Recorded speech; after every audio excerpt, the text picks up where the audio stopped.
കേരളത്തിൽ ഒരു കാലത്ത് അന്യസംസ്ഥാന തൊഴിലാളികളുടെ ഒരു ഒഴുക്കുണ്ടായിരുന്നു. ജോലി തേടി പശ്ചിമ ബംഗാളിൽ നിന്നും ആസാമിൽ നിന്നും വരെ ഇവർ എത്തുമായിരുന്നു. എന്നാൽ ആ ഒഴുക്കിന് BJP സർക്കാർ ഒരു അന്ത്യം കുറിച്ചിരിക്കുകയാണ്. കാരണം പശ്ചിമ ബംഗാളിലും ആസാമിലും അടക്കം BJP ഭരണം തുടങ്ങിയതോടുകൂടി വലിയ രീതിയിലുള്ള തൊഴിലവസരങ്ങളാണ് പ്രഖ്യാപിച്ചിട്ടുള്ളത്.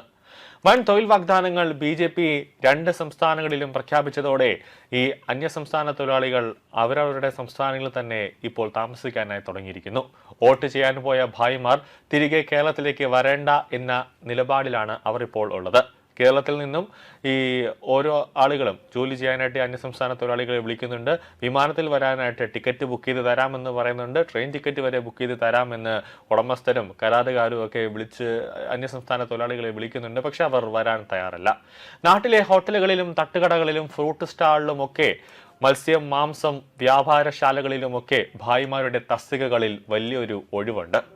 കരാറെടുത്ത ജോലികൾ തൊഴിലാളികൾ ഇല്ലാതെ പൂർത്തിയാക്കാനാകാത്ത അവസ്ഥയിലാണ് കരാറുകാർ ഇപ്പോൾ നിൽക്കുന്നത്. രൂക്ഷമായ തൊഴിലാളി ക്ഷാമമാണ് കേരളത്തിലെ പല ജില്ലകളിലും ഇപ്പോൾ അനുഭവിക്കുന്നത്.